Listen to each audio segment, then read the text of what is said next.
The most amazing thing is just the diversity of the city. We don't have to go very far to find people that are different from us. The diversity of Vallejo is something that we shouldn't take for granted. It's, I think, what makes Vallejo special.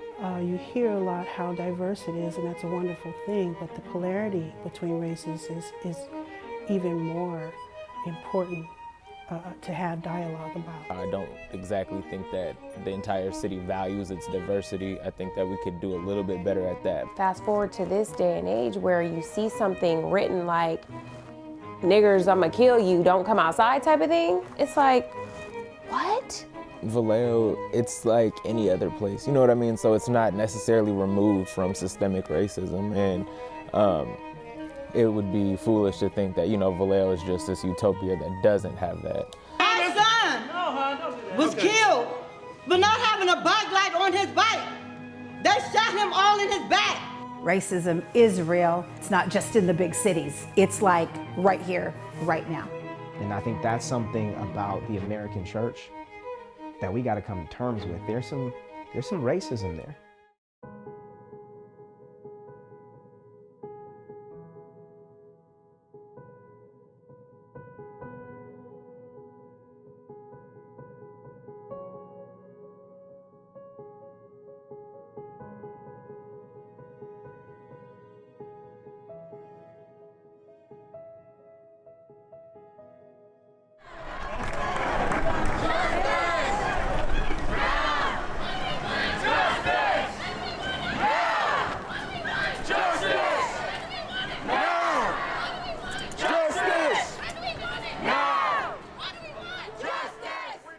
If we really want to see change in America, and if people in the church believe, oh, things need to change, then they have to be willing to stand with this movement. Now, when you look at the origins of the Black Lives Matter movement, when you look at many of their philosophies and beliefs, they're non-Christian. And I don't think we should support those things that don't align with Christian values. But that thing that does align with Christian values, I think it's important for us to stand with. And that is the reality that blacks have experienced injustices in America for over 400 years. And our lives need to matter more than they have. I think this issue goes across race, honestly. I think disproportionately black people are impacted by it, but it's impacting everyone. And here's the honest to goodness truth. I actually said this to someone yesterday that I was having a conversation with, because the conversation was about, okay, well, now, people are wanting to get involved. Where were they? And, I had to say, most people don't get involved until it impacts them. But if we don't get allies, if people don't ally themselves, this is people of all colors, if they don't ally themselves with this movement, then things will never change. America as a whole has to say, we don't like the way things are, we need to change it. And the difficulty is, so many people who benefit from the privilege that comes from this institution that's been set up, they don't want anything to change. And many of those people are professed Christians. It doesn't matter, black, white, what color you are. Right is right and wrong is wrong. And when you see something that, and especially if you're a Christian, because the Bible tells us to love our neighbors like we love ourselves. It's really a sad commentary to reflect back and know that you have not done the will of God.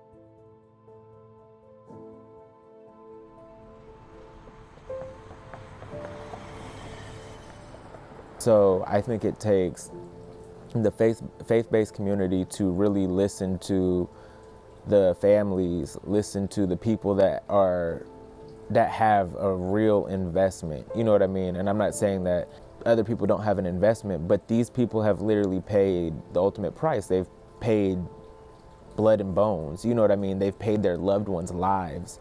So they have a real investment. You know what I mean? Like, they are there. And more than anything, it's like people are hurt. And I think that's what we're seeing right now. You know, the protests, the march, the looting, all of these different things that we're seeing in our society. This is deep hurt. It didn't just happen overnight. It didn't just happen the last 2 years. This has been, like we hear over and over, hundreds of years of deep, deep hurt. You know, it's like with the rioting and stuff. They're like, you know, oh, I hear you, but I can't get behind that movement because you guys are breaking windows. You know, I hear you, but I can't be out there with you guys because you guys are cussing. You know what I mean? And it's like, they're in pain. You know what I mean? Like, they're in serious pain right now.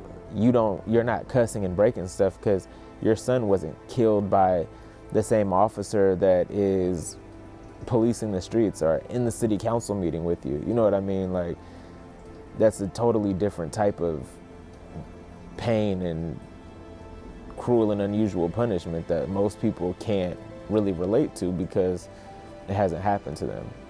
Folks that aren't affected directly can't understand it.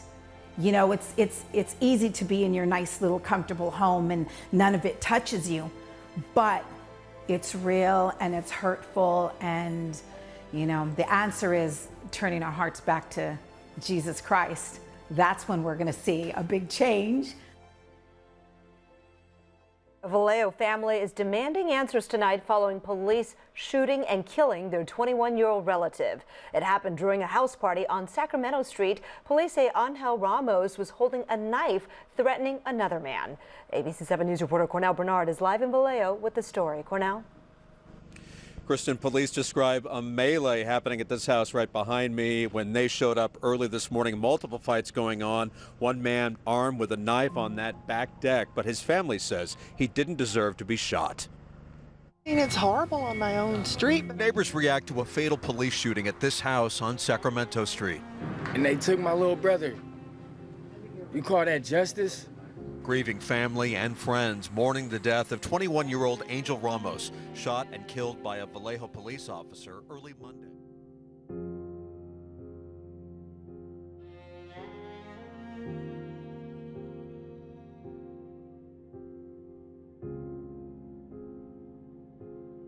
The faith community in Vallejo, which has been here through Mario Romero, Anton Barrett, Angel Ramos, Willie McCoy, Ronell Foster, Eric, you know, all these different cases, the faith community has been here. And they've been approached, you know, at different times about whether it be speaking on behalf of something happening or coming to council, and they haven't said anything. But now suddenly it's nationally acceptable. And you have this huge march that people were like, you know, they were like, you know, we gathered this many people here today. Like, what? You know, if you would have done this maybe in 2012, you literally could have saved lives. You know what I mean? Like, at this point, you literally could have saved lives. Like, your inactivity for the last 8 years costs people lives, you know, costs families loved ones. Something as simple as apologizing, just saying you're sorry. How do you think that will make the families who've been posting, whose family members are dead, you know, they died and they've been treated poorly. They've gone to city council meetings and they were treated poorly. They've held events and no one came. They reached out to people and people ignored their calls. You know, if they could hear people say, I'm sorry, you know, it doesn't mean that you did anything in particular, but being silent and not doing anything is doing something.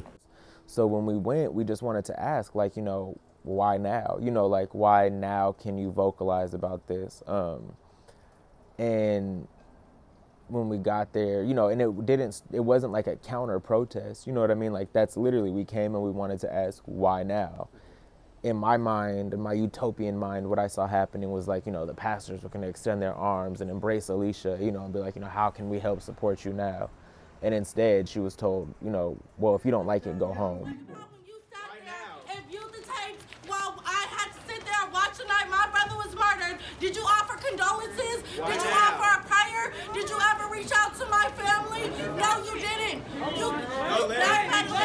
You jumping